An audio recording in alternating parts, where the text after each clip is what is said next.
नमस्कार मित्रांनो, welcome to my channel Haunted Satya. आज माझ्या स्टुडिओवर माझा खूप जुना मित्र सुशांत हा नमस्कार. आलाय. आणि काही दिवसांपूर्वीच मी त्याला एक असा छोटासा इन्सिडन्स जो माझ्या मावस भावाबरोबर घडला होता, तो रिक्षा ड्रायव्हर होता, त्याला रिक्षाचा सांगितलं. इन्सिडन्स बरोबर. रिक्षा चालवायचा त्याला मी सांगितलं होतं, तर त्याला तो पूर्ण ऐकायचा म्हणून आज त्यांनी मला खूप आग्रह केला की मला हा किस्सा पूर्ण सांगा. त्या दिवशी अर्धवट राहिला होता आपला हा, इन्सिडन्स. आज अर्धवट तो राहिला. पूर्ण झाला पाहिजे. नक्की नक्की नक्की. तर कसा आहे सुशांत? एकदम मस्त. हा, आता तो इन्सिडन्स मी तुला सांगतो. त्याच्यासाठीच आलोय आज. ॲक्च्युली तो माझा ज्याच्याबरोबर हे घडलं होतं ना, तो माझा मामाचा मुलगा आहे. आणि त्याचं नवीनच लग्न झालं होतं. आणि तो एका छोट्याशा कंपनीमध्ये भोसरी एरियामध्ये काम करायचा. तर त्याचं काम म्हणजे असं होतं की 12 नंतरच जायचा आणि रात्री 7-7:30पर्यंत तो घरी यायचा. तर आता त्यांनी त्याच्याबरोबर रिक्षा ही नाही का चालवायला, रिक्षाची ही शिफ्ट करायचा तो नाईटला. तर आता स्वारगेट एरिया कसं आहे की तिथं नवीन कोण असेल, अनोळखी असेल, तर त्या रिक्षावाले जास्ती त्याला उभा राहून देत नाही तिथं. बरोबर. हां, मग तो असाच एकदा रिक्षा क्यूवर थांबला होता आणि त्याच्या गाडी पुढं 5 गाड्या होत्या रिक्षा, आणि तो मागच्या एकदम मागे होता.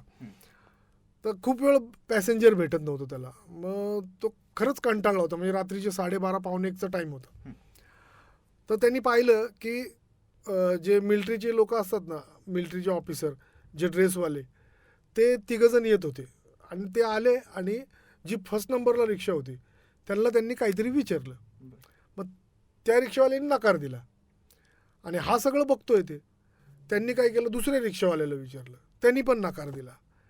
असं करत करत 5 रिक्षा झाल्या आणि ते ह्याच्याकडे आले. आता ह्याच्याकडे आले तर ह्याला विचारलं की वानवडीचे लोक आहे क्या.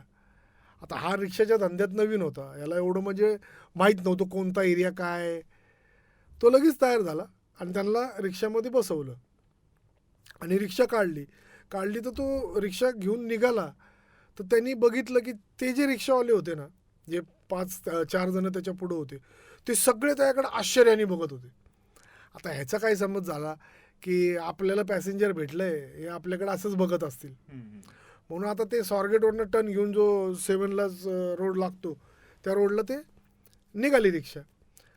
आता हा रिक्षा चालू होता तर मागणं नाही का ह्यांची चर्चा चालू होती कि यार क्या रिक्शा वाले हो गए नहीं क्या, बहुत उनको मस्ती आई है, बोले कोई पैसेंजर आए तो लेते नहीं है. तर त्याला पण विचारलं क्या हुआ भाई, क्यों पैसेंजर को नहीं क्या नहीं बोलते. बोला मुझे नहीं मालूम साहब, मैं तो अभी नया है रिक्शा पे, उनका अभी रहेगा कुछ. मग त्यातला एक जण बोलला उनको मस्ती चढ गई पैसे की बहुत. असं बोलून आता त्यांची बडबड चालू होती आणि रिक्षा चाललीच होती. मग ते पोचले कुठं, वानवडीमध्ये. आणि हा जो रवी होता माझा भाऊ, त्याने आजूबाजूला पाहिलं ना तर एकदम भेसूर वातावरण, रात्रीचे 1:30-2ला कोण असणार आहे तिथं. आता त्या भीतीपोटी ह्यांनी त्या 3 जणांना विचारलं की सर अभी इधर किधर. तर त्यातला एक जण बोलला नाही नाही, थोडा रह गया, आगे चलो और आगे से लेफ्ट लो और वहाँ सीधा चलो, वहाँ पे नहीं का रिक्षा रुको. ह्यानी जसं लेफ्टला गाडी घातली रिक्षा, तसा त्यांनी आजूबाजूला पाहिलं ना तर आजूबाजूला एकदम मोकळं सामसूम झाडी होती आणि एकदम भेसूर शांतता होती. ते बघून हा पूर्णपणे नाही का मनातनं घाबरला. त्याच्या मनात पहिलं काय आलं की मी ठीक आहे यांना सोडल पॅसेंजरला, पण जाताना मी कसा जाऊ ही त्याच्या मनामध्ये भीती होती. जाताना एकटाच होता आणि माणूस अशा कंडिशनला घाबरतो. त्यांनी परत विचारलं त्यांना कि और कितना दूर है. तो त्यातला एक जण मला इतना क्यों डरता है, चल ना अभी आगे तो है. नहीं बोले मैं इधर रुका था. तर त्यातला एक जण काय बोलला, अरे यार मालूम है इतनी रात को तू इधर आया, चल तेरे को 100-200 रुपये ज़्यादा देते, तू चल वहाँ हम जहाँ बोल रहे वहाँ पे तक छोड़. आता हा घाबरत गेला का. आता त्यांनी अशा ठिकाणी थांबवली गाडी की त्या रोडला कोणच नव्हतं आणि एकच फक्त असं कॉटेज टाईप दिसत होतं. तिथं त्यांनी रिक्षा थांबवली. रुका बोले इधर. मग त्यांनी रिक्षा थांबवली आणि बघतोय तर एक गेटमधनं एक शिपाई मिलिटरीचा गन वगैरे घेऊन तो बाहेर आला. आणि तो आल्या या तिघांना बघून काय बोलतोय, हे तिघं बाहेर निघले होते, त्यांना बघून काय बोलतोय, तुमको ऑटो मिल गया. तो त्यातला एक जण बोलला फिर क्या हुआ. नहीं साहब ऐसा ही पूछा मैंने. त्यांनी सामान वगैरे घेतलं आणि हे जे ते बोललं होते त्याला की तुला जास्ती पैसे होतो, त्यांनी जे ठरले होते हाफ रिटर्नचे पैसे तेही दिले, बरं. पण त्याच्यापेक्षा जास्ती 200 रुपये दिले. का तर तू आला इथपर्यंत. आता ह्यांनी पैसे घेतले, तो पण तिथनं असा टर्न घेतला, वळून निघाला. तर ह्याच्या डोक्यात काय होतं की ज्या रोडने तो आला होता ना, ज्याला त्या रोडला बघून भीती वाटत होती, आता तो रोड लागणार आहे, बरं. हा एकदम घाबरला होता मनातनं. आता त्या रोडला हा लागला, थोडा पुढे गेला असेल तर त्याला आहे ना एक घर दिसलं, बंगला, आणि बंगल्याच्या बाहेर आहे ना एक बॅग घेतलेली बाई थांबलेली दिसली. बरं. आता ह्याचा जीवात जीव आला एकदम की ठीक आहे, नाही का कोणतरी दिसतंय, नाही का आपल्याला कोणतरी हात दाखवते, बरं झालं कोणतरी आपल्या बरोबर आहे. बरं. अशा वेळेस माणसाला एवढं सुधरत नाही, कोण असं दिसलं की आधार वाटतो, रस्ता म्हणलं की आधार वाटतो आपल्याला. त्यांनी तिच्या समोर गाडी थांबवली, गाडी थांबवली आणि तिला डायरेक्टच बोलला किधर जाने का है.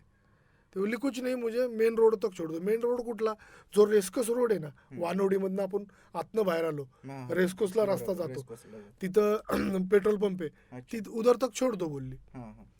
तो बोलला बैठो गाडी में. आता ती बसली. आता हा पण रिलॅक्स झाला होता, याची भीती गेली होती की बाबा ह्या रोडला माझ्याबरोबर कोणतरी आहे, म्हणून तो त्या मूडमध्ये चालला होता. आता हा त्या बाईला बोलला की मॅडम, ती काहीच बोलत नव्हती ना, मॅडम फिर से बोलो किधर छोड़ने का है, एक नाही दोन नाही. हा बाई का बोलत नाही, नाही का. परत त्यांनी विचारलं की क्या हुआ मॅडम, किधर छोडू, पक्का बोलो, एक नाही दोन नाही. जसं त्यांनी रिक्षा चालवताना आरशात पाहिलं, आरशात बघतो तर मागं कोणच नव्हतं, काय होतंय, कोणच नव्हतं मागं. आणि त्या गडबडीमध्ये त्यांनी रिक्षा थांबवली, रिक्षा चालूच होती. तो खाली उतरला, आजूबाजूला पाहिलं कोण दिसतंय का, कोणच काय नव्हतं. त्याच्या डोक्यात क्लिक झालं की मगाशी आपण जात होतो त्यावेळेस त्या रोडला कुठंच बंगला नव्हता, मग आत्ता हा बंगला कुठनं आला आणि ती बाई तिथं कुठनं आली. आता त्याला ते मनातनं भीती वाटायला लागली. त्यांनी काहीच बघितलं नाही, रिक्षा स्टार्ट केली, जे स्पीडमध्ये सुटला. पण तो आहे ना जवळजवळ 5 ते 6 मिनटं आहे ना तिथंच एरियामध्ये फिरवतो, कारण तो जिकडं जाईल ना तिकडं नाही का तीच जागा दिसायची त्याला. तो जवळजवळ 6-7 मिनटं तिकडं फिरला. आता त्याचं एक प्लस पॉईंट काय झाला की तो भीतीच्या नादामध्ये ना त्यांनी त्याचं लक्ष असं खाली गेलं किचनकडं गाडीच्या.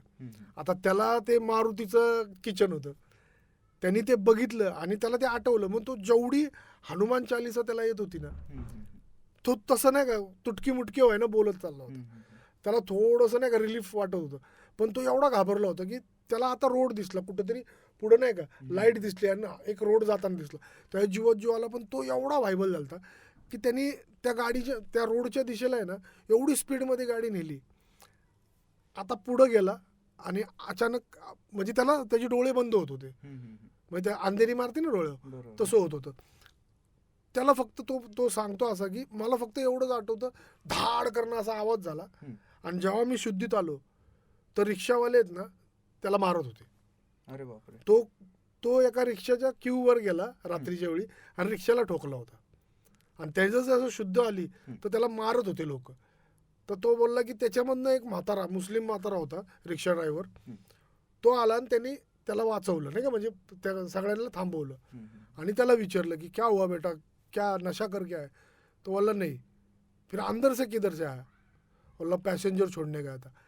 आता ह्याचा अवतार बघून तो जो मॉमेडियन जो म्हातारा होता रिक्षा ड्रायव्हर, त्याला ही आयडिया आली, कारण की तो त्या एरियातलाच होता ना, की ह्याच्याबरोबर नक्कीच असं काहीतरी घडलंय.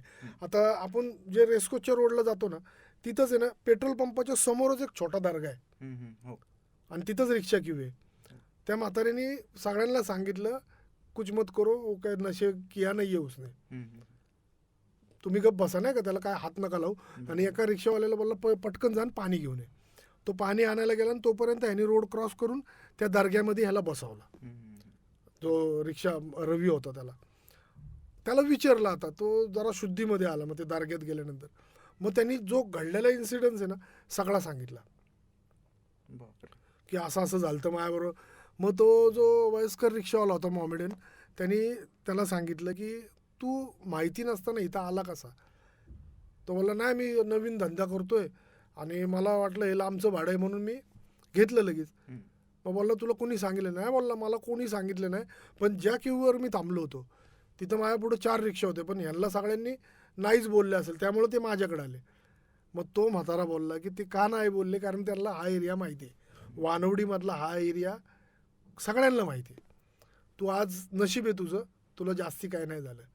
मग त्यांनी वर्णन केलं. ती बाई अशी गुलाबी टाईप फ्रॉक घातली होती का? हा बोलला. हातात पांढरी पर्स होती का? हो बोलला. बोलला अरे आज तू मरता मरता वाचला, बहुतेक तुझा मागा आशीर्वाद आहेत.